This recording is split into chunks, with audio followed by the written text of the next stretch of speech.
Salut Forth Paladins, and welcome back to another episode of Starfleet Command. I'm Proud Spot. I'm Admiral Tarek of the Dreadnought HMS Exile, as we continue our campaign against the Lyran Star Empire. And last time, well, we have captured both a planet and a station and are now bordering another planet, so we are pressuring the Lyrans quite heavily, and we've made it into an era where the Monarch battleship carrier will eventually be available. And in fact, several Monarch class battleships have shown up, but we are definitely going to save for that battleship carrier when it shows up. They are scarce, but someday, and someday soon, we shall find them. So, just a quick check, double check to make sure that we are fully kitted out and ready to rock. Let us set out into space to continue the siege of Lyran territory, and no mission showed up there. Interesting. So they're starting to have difficulty generating any sort of combat against us. Lovely. We have them on the black foot for sure. Taking a straight up MBT-10 patrol as we sort of continue our little surround that we have kind of going at this point. We basically are trying to cut the Marak off from being able to take any territory that we want. We are squaring off against a single pirate heavy cruiser and a single pirate light cruiser, escorted today by the USS, or just a Blackjack, which is apparently a pirate vessel, and the HMS Pallas, who really should not have come, because he is not equipped with anything worthwhile. Well, I suppose 2 Gatling phasers isn't too terrible, but 2 Gatling phasers and 2 Phaser Rexes being your only armament, you may have a few delusions of grandeur. Double Raider over here is packing, looks like triple Fs, and what is that? Quadruple F-type plasma torpedoes. That's not terrible at all. Let's send out a probe. Now let's send out a probe to find out exactly what it is we're about to get ourselves into. We will also reinforce the forward shield with all the additional power that we happen to have, as well as put our electronic countermeasure to the maximum value, so they have to actually challenge us. Now this does appear to be some sort of fire carrier, and there is a light cruiser off in the distance that we're going to have to deal with. But he is packing a triplet of C-type missile launchers, quartet of Phaser 1s, and a single ESG, along with a quartet of Phaser 3s. Shouldn't be too difficult to knock down, although he is fairly large.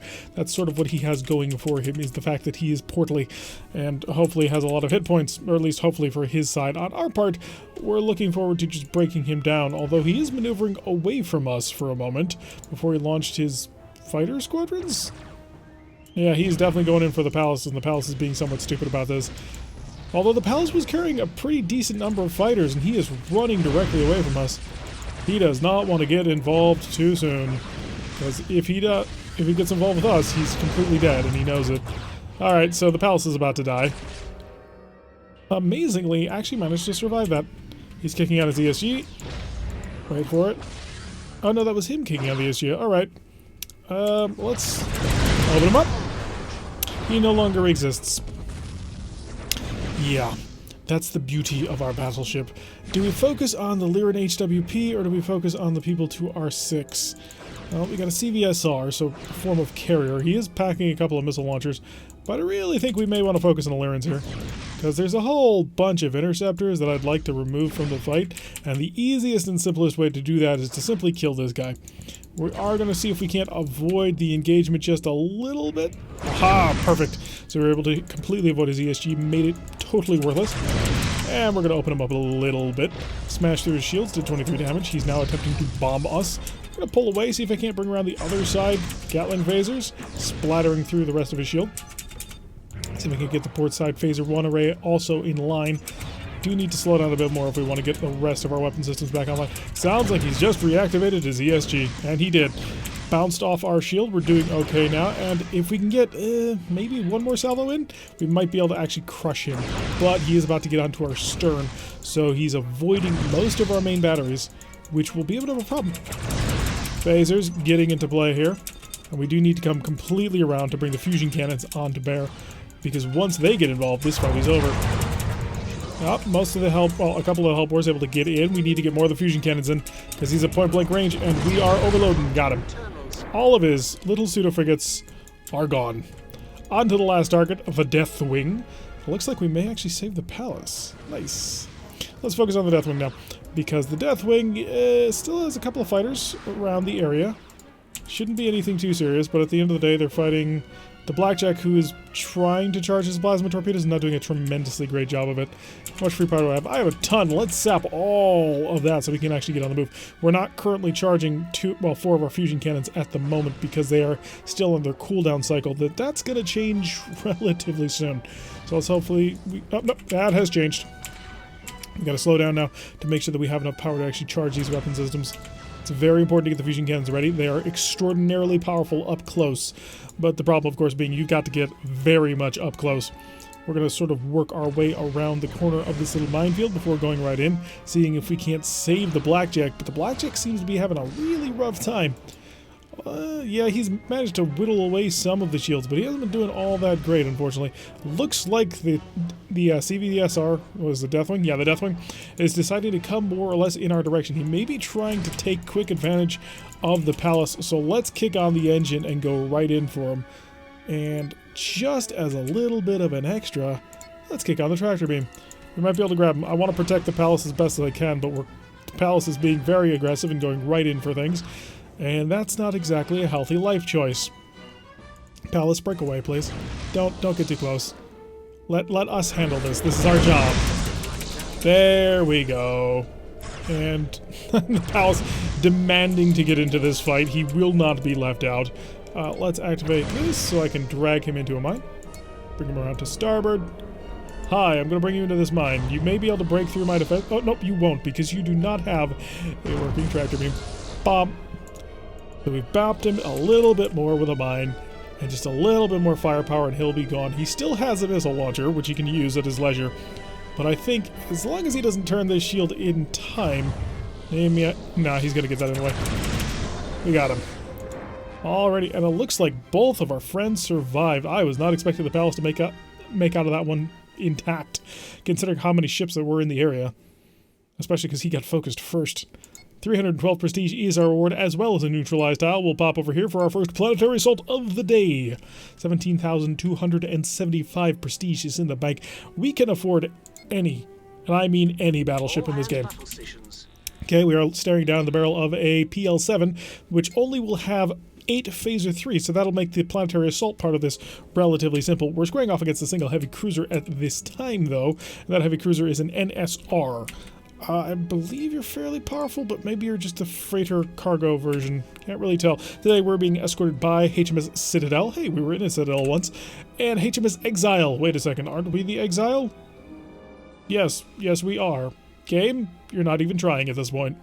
So the HMS Exile is a Lord... Oh, I thought for a second he was a Lord Bishop, but according to the fleet screen, he's a CHC, so a heavy command cruiser, I believe.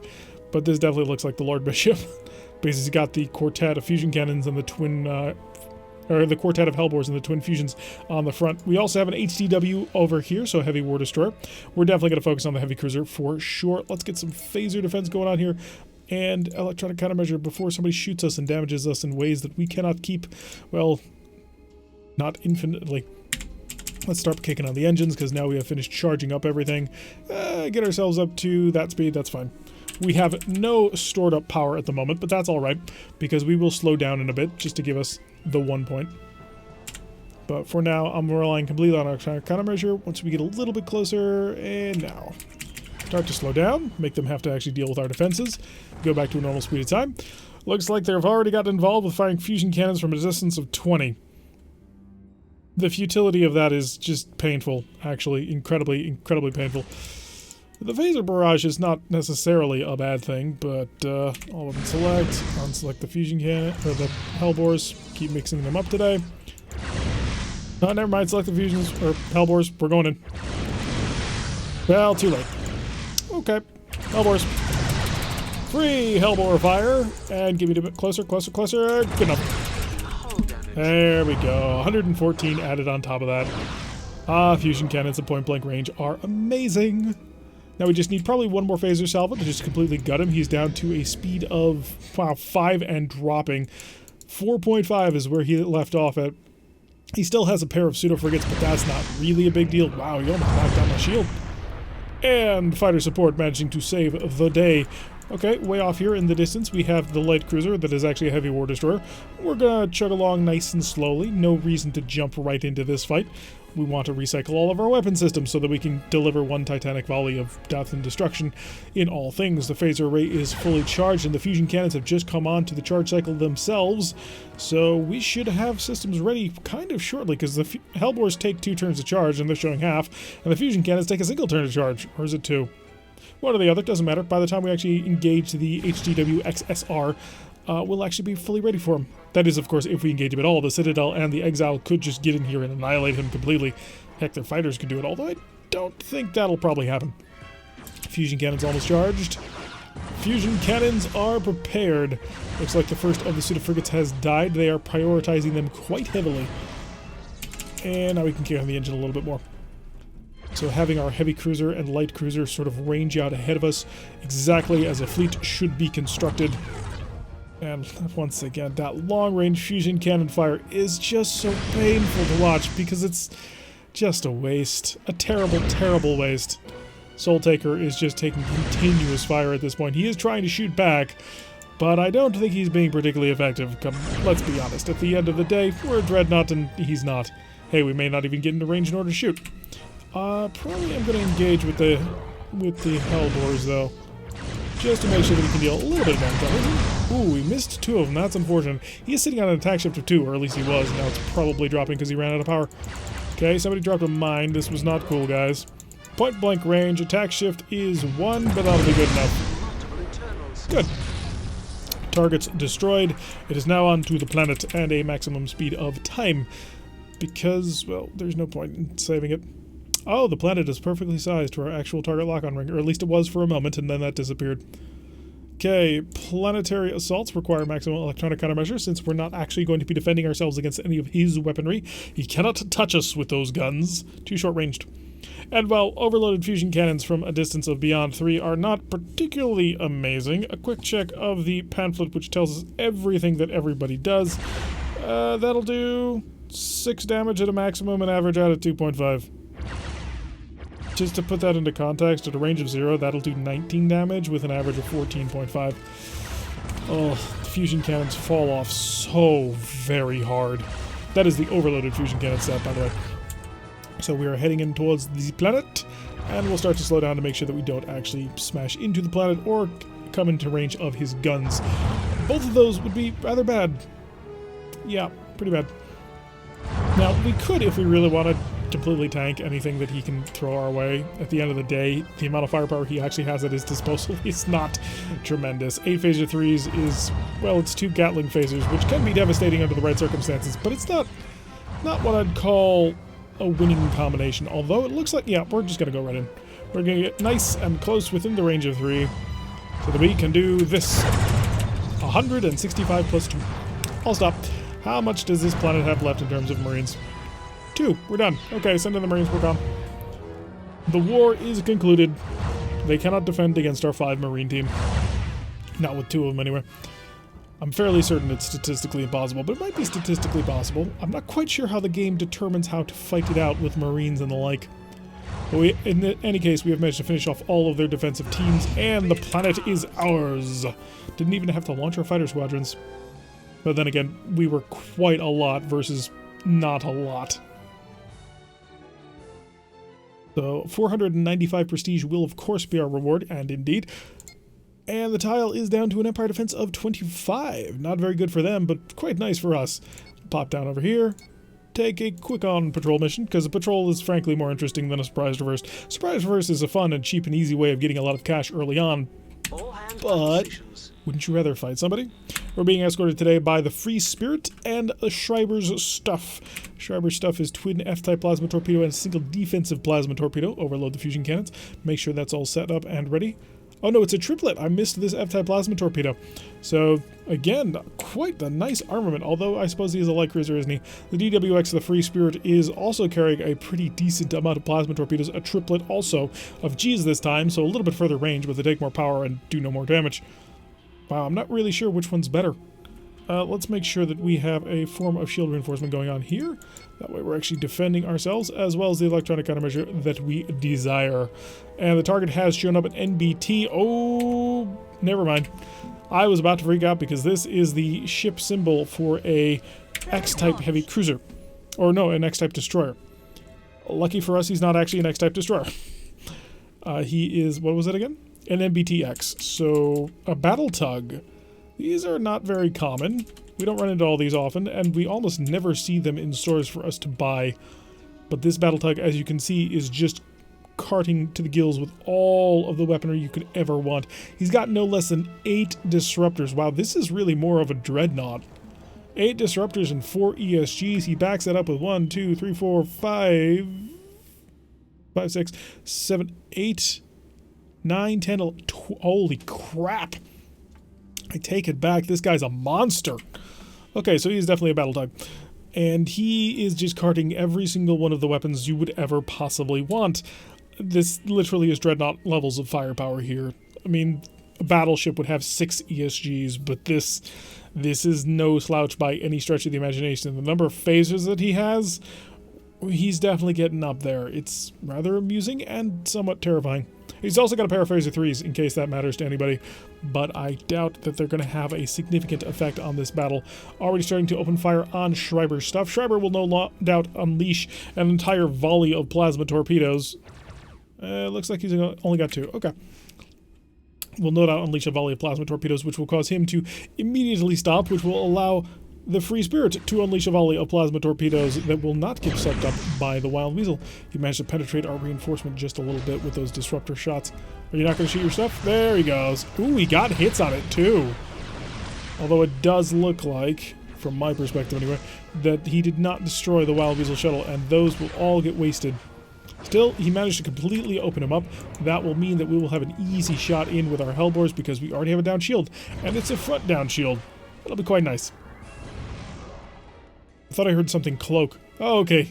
I did. It was the Free Spirit. I was like, wait a second, a Lyran ship that can cloak? I was actually discussing this with someone just the other day about if you could fix the Lyran faction by giving them the cloaking device, and the answer was a resounding absolutely. Give the Lyrans a cloaking device, and they would suddenly become monstrously powerful. Okay, let's give him a quad stack right there.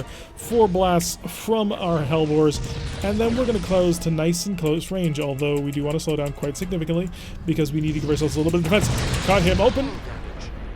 Okay, things to note. The battle tug not nearly as well armored as I thought. So it's a lot of weapons, but not a lot of defenses. Good to know. We'll have to keep that in mind in the future. Alrighty, how much prestige is it worth destroying a battle tug? It is worth only 166. Wow. I feel kind of gypped, actually. Let's see if we can't attack the planet again. And traveling there takes a little while. A scout mission or an Enigma? Let's take the Enigma. The Enigma mission, of course, there will be a random vessel in the middle that we must investigate. Sometimes it has things like dilithium crystals or random supplies. In this case, it's an ISC destroyer, and according to the transporter screen, it has nothing on board, so we can ignore it. And we will move simply immediately to intercept the vessel that's going to show up off over in this direction. Now, the fun thing about this is the AI is somewhat foolish when it comes to this battle, and they don't quite understand that, hey, you may want to actually fight the person who's got the lots of big, heavy guns, instead of going to attack the person who has been completely disabled. But I suppose that can either be a glitch in targeting, or the fact that, hey, it's super weak, it's super vulnerable. If I shoot it with just a couple of things, I can kill it quick. That actually could be it. But in the meantime, we're going to drift as fast as we can to try and intercept our bestest buddy, who will show up somewhere over here. We're actually going to sap even the electronic warfare budget. We're just going to put everything in engine so that we can run as fast as we can. Hellbores still charging up. Got to take them a little bit longer to get ready, although I don't think we get any power back for Hellbores. So we may be stuck on this as our maximum speed anyway. So as soon as the enemy shows up, we will be able to know exactly what sort of threat we're really trying to get involved with. Although us being a dreadnought, that does somewhat take a little bit of time. I think after this mission, we're going to stop back at a starbase or something so that we can figure out what's going on. Huh. No enemies. Interesting. Deselect that. Send a probe. There should be enemies. If there are not enemies, then we can just kill this for free. Yeah, I'm detecting nothing. That's an incredible disappointment. Okay. So I suppose the Enigma mission can spawn without any enemies on the map, but I don't ever recall it. No, actually, I think it's happened 1 or 2 other times in the times that we've played this. So not a very common occurrence, but we will basically run over this destroyer. And good night. Yeah, mission complete. That was it. So there was no actual enemy on the map. That's a little bit disappointing, but hey, sometimes you got to take whatever you're going to get. Hopefully there's something free that we can get to. Well, an amount of prestige. 13. They're going to pay us 13 prestige for that one, but the Empire Defense -5 is well worth it. Stop back here into the shipyard to see if you happen to have my MNV, my battleship carrier. You do not. You disappointingly do not. You have a whole bunch of long-named ships, but unfortunately, a Monarch-class battleship carrier is not one of them. And we do know that the Monarch-class battleship carrier is available, because if we come over here into the fleet ship type screen, we have the MNVX, which is what we're looking for, because that will have the X-type phaser upgrade, which makes all of these phasers so much more powerful, in addition to the fact that it's carrying 20 fighters. I was about to say 12 fighters. That would be a serious underestimation of the ship. Alrighty, that's going to do it for today's episode. I've been Tirak. If you like what you've been seeing, hit that like button and subscribe if you want to see a notification every time I post one of these videos. Press that little bell icon, leave a comment, and I will see you all in the next episode.